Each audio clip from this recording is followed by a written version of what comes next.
दावत इफ्तार होता है ये मोहब्बत और खुलूस का मामला है। और कहीं ना कहीं जो तकवा है, परहेज़ है, और जो रोज़ेदार रोज़ा रख करके अपने तय ये बताने का काम करते हैं कि इबादत क्या चीज़ होता है, वो देखने की ज़रूरत है।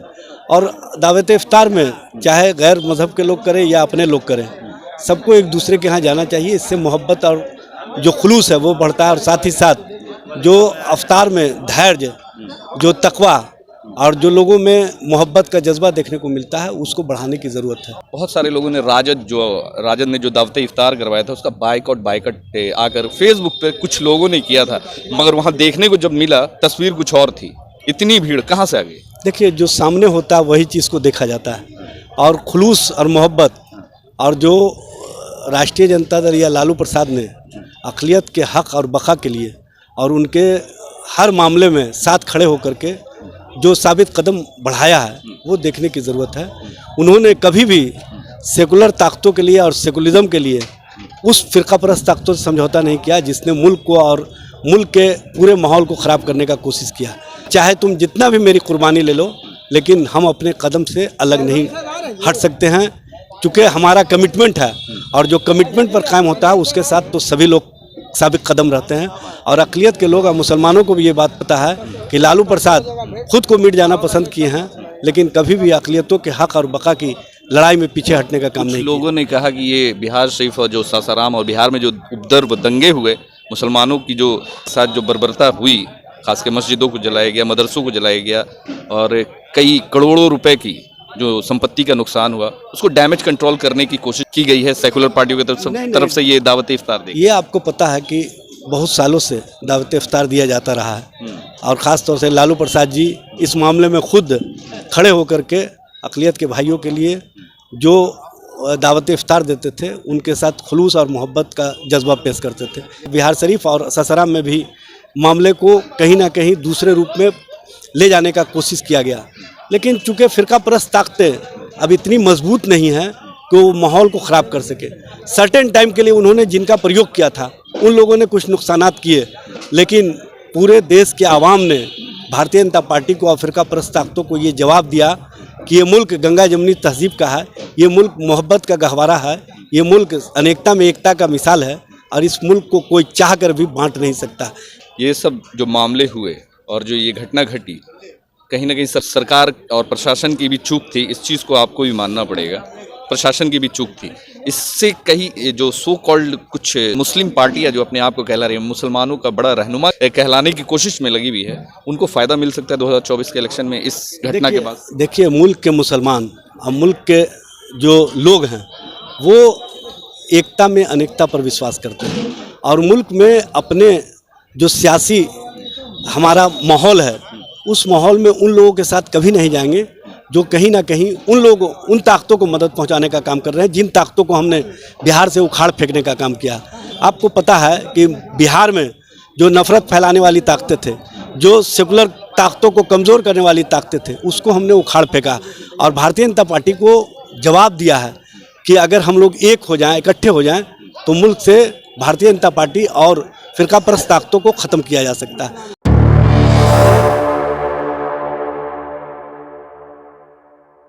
देखिए, रमज़ान का मुबारक महीना चल रहा है और दावत इफ्तार का जो सिलसिला है जारी है। कहीं राजनीतिक इफ्तार दावतें दी जा रही है जदयू की तरफ से, राजद की तरफ से। अभी बिहार में जैसा आपने देखा होगा कि कोने कोने से लोग राजद की इफ्तार पार्टी और जदयू की इफ्तार पार्टी में पहुंचे थे।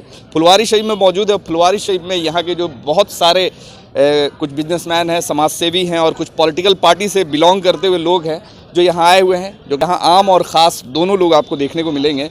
गुलाब का फूल देकर और अतर देकर लगाकर लोगों का इस्तकबाल किया जा रहा है और काफ़ी अच्छा माहौल है। जो आप रमज़ान के वक्त में जो एक खुशनुमा माहौल आप देख सकते हैं। देखिए, अभी यहाँ पे एक हमारे राजद के प्रवक्ता, आप लोग भली भांति इन्हें जानते होंगे, एजाज साहब हैं। एजाज साहब, कैसा लग रहा है? आज फुलवारी शरीफ में नज़र आ रहे हैं। राजद की इफ्तार पार्टी हुई, जदयू की इफ्तार पार्टी हुई, आज फुलवारी की इफ्तार पार्टी में। देखिए, जाहिर सी बात है, जो दावत इफ्तार होता है ये मोहब्बत और खुलूस का मामला है। और कहीं ना कहीं जो तकवा है, परहेज़ है, और जो रोज़ेदार रोज़ा रख करके अपने तय ये बताने का काम करते हैं कि इबादत क्या चीज़ होता है, वो देखने की ज़रूरत है। और दावत इफ्तार में चाहे गैर मज़हब के लोग करें या अपने लोग करें, सबको एक दूसरे के यहाँ जाना चाहिए। इससे मोहब्बत और जो खुलूस है वो बढ़ता है। और साथ ही साथ जो अवतार में धैर्य, जो तकवा और जो लोगों में मोहब्बत का जज्बा देखने को मिलता है, उसको बढ़ाने की ज़रूरत है। अच्छा, एक खास सवाल आपसे करेंगे। राजद से आप ताल्लुक़ रखते हैं। बहुत सारे लोगों ने राजद ने जो दावत इफ्तार करवाया था उसका बाइकआउट आकर फेसबुक पे कुछ लोगों ने किया था, मगर वहाँ देखने को जब मिला तस्वीर कुछ और थी। इतनी भीड़ कहाँ से आ गई? देखिए, जो सामने होता है वही चीज़ को देखा जाता है, और खुलूस और मोहब्बत और जो राष्ट्रीय जनता दल या लालू प्रसाद ने अक़लियत के हक़ और बक़ा के लिए और उनके हर मामले में साथ खड़े होकर के जो साबित कदम बढ़ाया है, वो देखने की ज़रूरत है। उन्होंने कभी भी सेकुलर ताकतों के लिए और सेकुलरिज़म के लिए उस फ़िरक़ापरस्त ताकतों से समझौता नहीं किया जिसने मुल्क को और मुल्क के पूरे माहौल को ख़राब करने का कोशिश किया, और फ़िरक़ापरस्त ताकतों को हमेशा चैलेंज किया कि चाहे तुम जितना भी मेरी कुर्बानी ले लो, लेकिन हम अपने कदम से अलग नहीं हट सकते हैं, चूँकि हमारा कमिटमेंट है, और जो कमिटमेंट पर कायम होता है उसके साथ तो सभी लोग साबित कदम रहते हैं। और अक़लियत के लोग और मुसलमानों को भी ये बात पता है कि लालू प्रसाद खुद को मिट जाना पसंद किए हैं, लेकिन कभी भी अक़लियतों के हक़ और बक़ा की लड़ाई में पीछे हटने का काम नहीं। लोगों ने कहा कि ये बिहार शरीफ और जो सासाराम और बिहार में जो उपद्रव दंगे हुए, मुसलमानों की जो के साथ जो बर्बरता हुई, खास के मस्जिदों को जलाया गया, मदरसों को जलाया गया, और कई करोड़ों रुपए की जो संपत्ति का नुकसान हुआ, उसको डैमेज कंट्रोल करने की कोशिश की गई है सेकुलर पार्टियों की तरफ से ये दावत इफ्तार दी। ये आपको पता है कि बहुत सालों से दावत इफ्तार दिया जाता रहा है, और ख़ास तौर से लालू प्रसाद जी इस मामले में खुद खड़े होकर के अक़लियत के भाइयों के लिए जो दावत इफ्तार देते थे, उनके साथ खुलूस और मोहब्बत का जज्बा पेश करते थे। इसलिए बिहार शरीफ का ये मामला नहीं है, सासाराम का मामला नहीं है, पूरे मुल्क में एक पूरी तरह से प्रयोग किया गया था। और आपने देखा होगा गुजरात के बड़ोदरा, महाराष्ट्र के औरंगाबाद, पश्चिम बंगाल के हुबली और हावड़ा, उसके बाद झारखंड के जमशेदपुर, साहेबगंज, उसी तरह से बिहार के बिहार शरीफ और सासाराम में भी मामले को कहीं ना कहीं दूसरे रूप में ले जाने का कोशिश किया गया। लेकिन चूँकि फ़िरक़ापरस्त ताकतें अब इतनी मजबूत नहीं हैं कि वो माहौल को ख़राब कर सके। सर्टेन टाइम के लिए उन्होंने जिनका प्रयोग किया था उन लोगों ने कुछ नुकसानात किए, लेकिन पूरे देश के आवाम ने भारतीय जनता पार्टी को और फ़िरक़ापरस्त ताकतों को ये जवाब दिया कि ये मुल्क गंगा जमुनी तहज़ीब का है, ये मुल्क मोहब्बत का गहवारा है, ये मुल्क अनेकता में एकता का मिसाल है, और इस मुल्क को कोई चाह कर भी बांट नहीं सकता। इसलिए आप देखे होंगे, चाहे मदरसा अजीज़िया का मामला हो, चाहे और मजहबी इबादत गाह का मामला हो, उस पर माननीय मुख्यमंत्री नीतीश कुमार जी और माननीय उप मुख्यमंत्री तेजस्वी प्रसाद यादव ने ऐलान किया है कि जो नुकसानात हुए उसका जायज़ा लिया जाएगा, और जायज़े के बाद सरकार के तरफ से सारे मामले को देखने के बाद उसको अपने स्तर से कार्रवाई करके बनाने का काम किया जाएगा। चूँकि जो सानहे हुए हैं वो तो दिल की कसक में और चोट में है, लेकिन उसको आप अगर कसक के रूप में ही रख करके और सरकार से बदले की भावना के तहत कोई बात करेंगे तो माहौल ख़राब हो सकता है। इसलिए माहौल को बेहतर करने के लिए आपको गंगा जमुनी तहज़ीब के साथ आगे बढ़ना होगा, और जो सरकार के तरफ से आपको बातें कही गई हैं उस पर यकीन रखना होगा।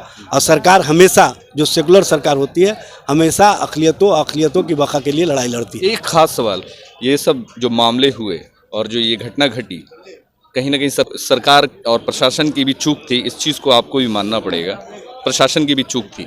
इससे कहीं जो सो कॉल्ड मुस्लिम पार्टी है, जो अपने आप को कहला रही है, मुसलमानों का बड़ा रहनुमा कहलाने की कोशिश में लगी हुई है, उनको फ़ायदा मिल सकता है 2024 के इलेक्शन में इस घटना के बाद? देखिए, मुल्क के मुसलमान और मुल्क के जो लोग हैं वो एकता में अनेकता पर विश्वास करते हैं, और मुल्क में अपने जो सियासी हमारा माहौल है, उस माहौल में उन लोगों के साथ कभी नहीं जाएंगे जो कहीं ना कहीं उन ताकतों को मदद पहुंचाने का काम कर रहे हैं, जिन ताकतों को हमने बिहार से उखाड़ फेंकने का काम किया। आपको पता है कि बिहार में जो नफ़रत फैलाने वाली ताकतें थे, जो सेकुलर ताकतों को कमज़ोर करने वाली ताकतें थे, उसको हमने उखाड़ फेंका, और भारतीय जनता पार्टी को जवाब दिया है कि अगर हम लोग एक हो जाएं, इकट्ठे हो जाएं, तो मुल्क से भारतीय जनता पार्टी और फ़िरक़ापरस्त ताकतों को ख़त्म किया जा सकता है। तो ऐसे लोग जो कहीं ना कहीं भारतीय जनता पार्टी के मदद में लगे हुए हैं, वैसे लोगों से बचना चाहिए, और वैसे लोगों से हम अपने मुस्लिम आवाम से भी कहना चाहेंगे कि जज्बात और जज्बाती नारों से नहीं, बल्कि सियासी शऊर से वैसे ताकतों का मुकाबला करें जो ताकतें मुल्क को कमज़ोर करने में लगी हुई हैं और जो ताकतें कहीं ना कहीं मुल्क के अक़लियत को टारगेट पर रख करके अपनी सियासत कर रही है, और उस टारगेट करने वाली ताकतों के साथ अगर कोई मददगार बन जाएंगे तो इसका मतलब है कि आपकी सियासी शऊर कहीं ना कहीं उन लोगों के साथ चली गई है जो फ़िरका परस्त ताकतों को मजबूती देना चाहते हैं। चलिए, शुक्रिया। हमारे साथ में एजाज अहमद थे, राष्ट्रीय जनता दल पार्टी के प्रवक्ता हैं।